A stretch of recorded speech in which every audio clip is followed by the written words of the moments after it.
In the previous video, we saw the types of graph and how they are classified based on different factors. And now in this video, we will discuss the representation of graph. That is about how do we store the graph in the computer memory.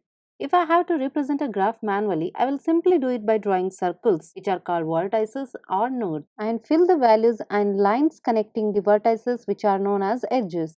So manually I can write the graph like this, but how do I store or represent the graph in the computer?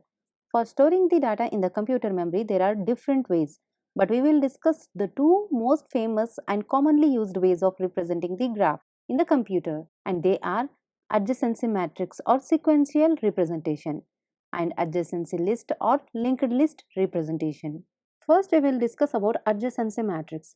Let's understand what does the word adjacency means. In one of the previous video of this series, while discussing about the terms used in the graph, we discussed about the adjacency nodes, where we saw that if there is an edge between two vertices, say for example A and B, then A is adjacent to B and B is adjacent to A.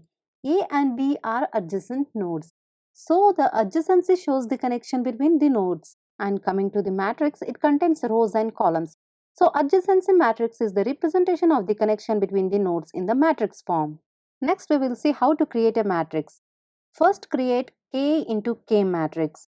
Rows and columns represent the nodes of the graph. If there is an edge, then we will store the value 1, else 0. So the matrix value will be either 0 or 1. 0 represents that there is no edge between the nodes and 1 represents the edge between the node. Let's take one example. Here this is an undirected and unweighted graph. Let's see how to represent this graph in an adjacency matrix. The first step in creating the adjacency matrix is to create the K into K matrix. And here K represents the number of nodes present in the graph. As you can see here, we have 1, 2, 3, 4, 5 nodes. So this graph consists of 5 nodes. Therefore, we will create 5 into 5 matrix. Rows and columns of this matrix represents the nodes of the graph. Let's name these rows and columns with the nodes, that is A, B, C, D, E. Here A, B, C, D, E. Now the matrix is ready.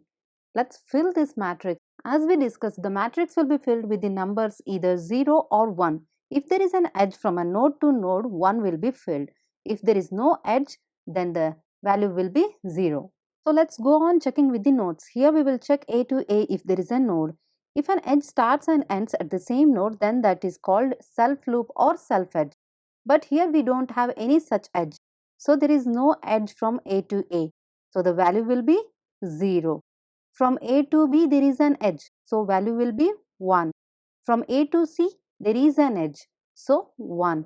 From A to D also there is an edge. So value will be 1.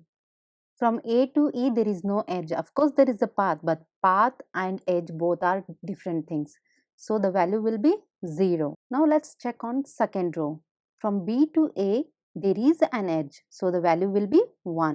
From B to B we don't have any edge. So the value will be 0. From B to C also there is no edge. So the value will be 0 again. From B to D there is an edge. So the value will be 1. From B to E also we have an edge. So the value will be 1. Next, from C to A we have an edge, so the value will be 1. From C to B we don't have any edge, so the value will be 0. From C to C there is no edge, so the value will be 0. From C to D we have an edge, therefore the value is 1. And from C to E there is no edge, so the value is 0. Now next row. From D to A there is an edge, therefore the value is 1. From D to B we have an edge, so the value is 1. From D to C, we have an edge, so the value is 1. From D to D, there is no edge, so the value is 0. From D to E, we have an edge, so the value is 1. Now the last remaining one row, that is from E to A, there is no edge, therefore the value is 0. From E to B, there is an edge, so the value is 1. From E to C, there is no edge, therefore the value is 0. From E to D, we have an edge, so value is 1. From E to E, there is no edge, so value is 0. This is an example of undirected graph. Now we will see one of the example of directed graph. Here I have taken the example of directed graph where edges are directed in particular direction. Let's see how to represent the directed graph in a matrix. First, we will have to create K into K matrix where K is the number of nodes. Graph is having 5 nodes, therefore we created 5 into 5 matrix, that is 5 rows and 5 columns. Next, let's name the rows and columns with the nodes, that is A, B, C, D, E. Again, A, B, C, D, E. Our matrix is ready. Now we will have to fill the values in it. Check with the first row. From A to A we don't have any edge. Fill the value 0. From A to B we have an edge directing towards B. So value is 1. From A to C there is no edge present. Therefore value is 0. From A to D also we don't have any edge. So value is 0. From A to E we have an edge directing towards E. So value is 1. In next row, from B to A there is an edge but it is not directing towards A. It means that B is not adjacent to A. So the value is 0. From B to B there is no self edge or self loop. So value is 0. From B to C value will be 0 because the edge present between the node B and C is directing from C to B. We can tell it as a C is adjacent to B but B is not adjacent to C. Therefore value is 0. From B, we have an edge directing towards D. As B is adjacent to D, value will be 1. From B to E also there is an edge present, so value is 1. Next, from C to A there is no edge, so the value field is 0. C is adjacent to B. From C we have an edge directing towards B, hence the value is 1. From C to C no self loop or self edge, therefore the value is 0. C is not adjacent to D. As you can see that edge is directing towards C. So the value is 0. From C to E we don't have any edge, therefore the value is 0. From D to A no edge, so value is 0. From D to B value is 0 because edge is not directing towards B. D to C value is 1 as we have an edge from D directing towards C.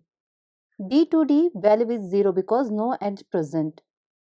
D to E value is 1 because there is an edge from D directing towards E.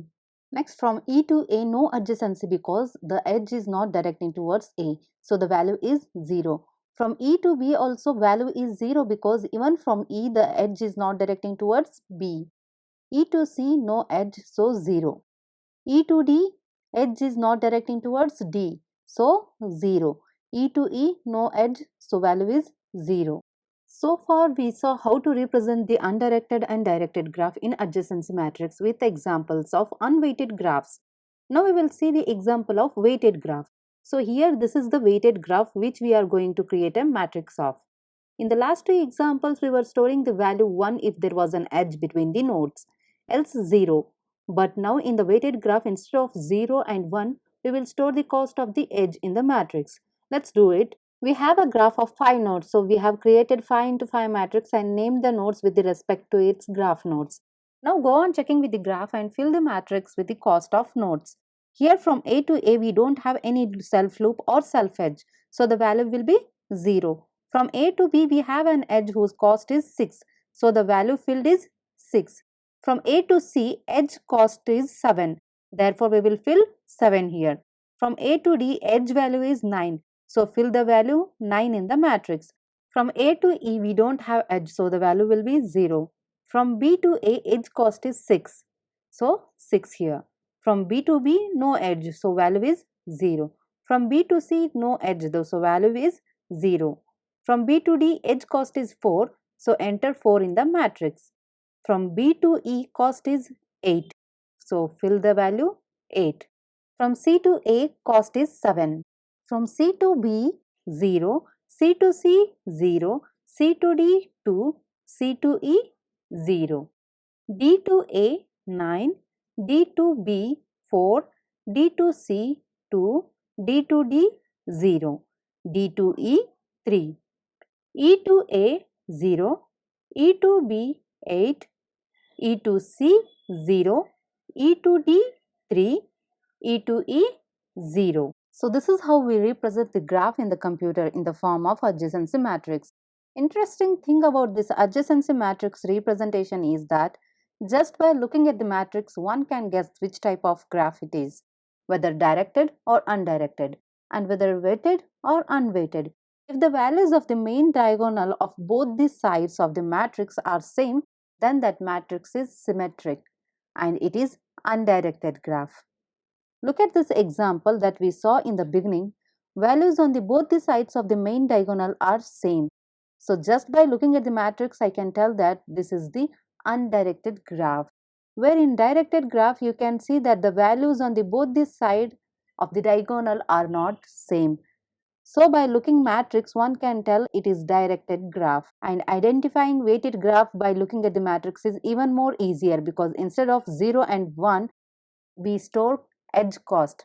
But if the cost of every edge is 1, then it would be not possible to tell whether it is weighted or unweighted, and this happens rarely. So this is all about the adjacency matrix. Please like the video, subscribe to our channel, and please hit on bell icon to get notified whenever we post new videos.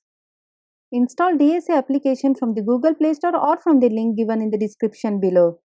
Please let us know if you have any queries in the comment section below, and thank you for watching.